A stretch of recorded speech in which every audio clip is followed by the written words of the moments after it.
Welcome back to the Daily Bean. We're working our way through my cookbook, The Daily Bean, on awesome, healthy, creative ways to bring this superfood into our diets. Today we are going to be doing a pesto white bean pizza. Really, it's incredible. Everything here is just so fresh. And what we're going to be doing is building the ingredients that we're going to use to build this pizza. So without further ado, let's get started. All right, first thing we want to do is get a hot oven going. So we're going to preheat this oven to 450. Unfortunately, we do not have a pizza oven, but this will be just as good. We're going to try to make this easy. For those of you that don't want to go that extra mile and make your own pizza dough, we're going to get a pizza shell. They're everywhere. This one is a boboli. You don't want to go with a thin crust because this is going to have a lot of toppings and you want something to hold up to everything we're going to be putting on top of this. So for the different toppings, we are going to be needing 1 cup of very fresh basil, 1 cup of parsley, a good healthy 2 tablespoons of chopped garlic, and again, 4 big tablespoons of a good Parmesan. A pecorino is good, or really whatever you can find right now. We will need 1 can of cannellini beans. This will be the first layer of that pizza. A little bit of chicken broth, about 2 tablespoons of water to help these beans puree. 4 healthy plum tomatoes would be the best. I could not find plum tomatoes that looked red. So you want to get as red and healthy a tomato as you can this time of year. And if you've got regular slicing tomatoes, 2 rather large ones will do you, and they're going to be sliced very thin. We need about a cup of ricotta, a nice whole milk ricotta, and just a little bit over a cup of a shredded mozzarella, and 2 tablespoons of milk to help bring that together. So first step, we're going to be putting the beans into the food processor. This is where the water comes in. This is going to help them puree in. And we don't want to make this a creamy. We just want to mash the beans up a little bit.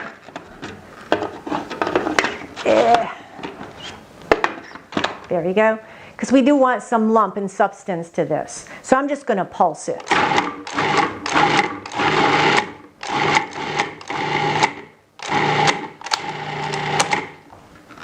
Okay, and that looks good. That looks healthy. That's exactly how we want that first layer. Okay, the second layer of this awesome pizza, which is not going to be an empty calorie fat pizza. It's going to have all the magic of the beans, the calcium, the fiber, the protein. We're adding fresh parsley, which is rich in antioxidants. It improves your immunity. It helps control arthritic pain. And it also helps your digestive health. And this basil, this beautiful smelling basil. Basil is good for liver function, which, oh my God, by the time this pandemic's over, we're all going to need a little liver support. Vitamin K. And then we're going to add 2 big tablespoons of that Parmesan. We're going to save the other 2 for the cheese topping. I'm going to put that garlic in there. This is going to be a very rich, incredibly smelling pesto. And the olive oil. I have a little chicken broth here. You could use vegetable broth or even water. If the pesto is a little too thick, we might want to thin it out, but we'll see what happens here.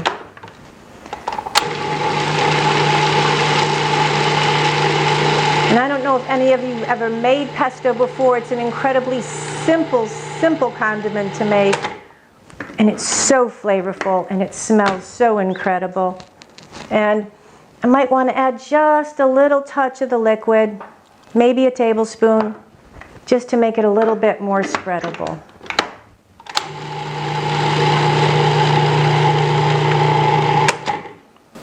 And now for the incredibly rich, creamy top, cheesy level, almost top level layer.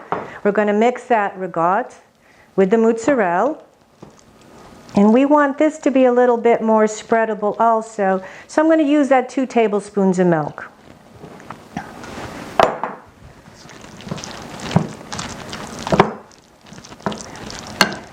now we will add the rest of the Parmesan cheese.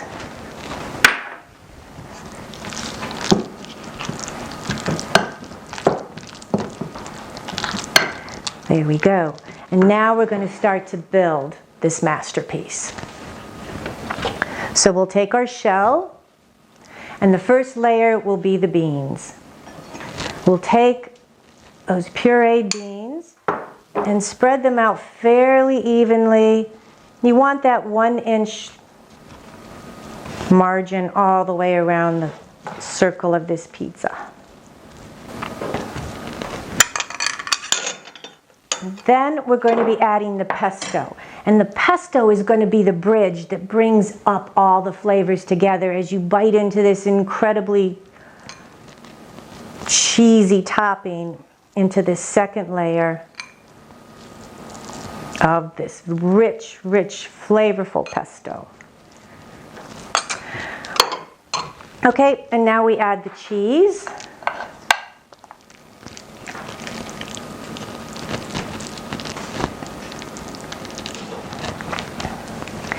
Okay, and now we'll put the tomatoes on.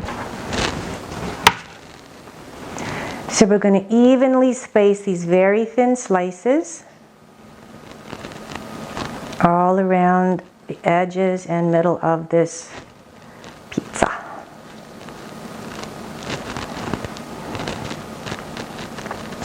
Okay, now we're going to put this in this hot oven, 450, middle shelf. Put that in there, and we're going to wait 20 to 25 minutes. We want that pizza to be melted and bubbling volcanic cheese. So I'll see you in 20 minutes.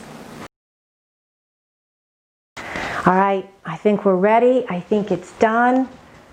Let's open this up, and there it is.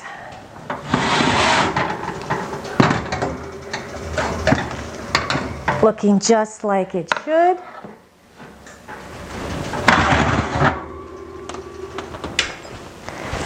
All right, we're going to cut this. This is actually a meal in a slice, not to mention the 24 grams of protein in one slice. There we go. Ugh, that looks incredible. For those of you that like a little bit more spice, you can always sprinkle some red pepper on that. Little bit of extra Parmesan, but for me this is just perfect, and I'm going to wait. I've got a Chardonnay, and 20 minutes, and you have a meal in the middle of the week that is incredibly healthy. And if you like this show and enjoying the cooking, come back, subscribe to our station. Thanks. Bye.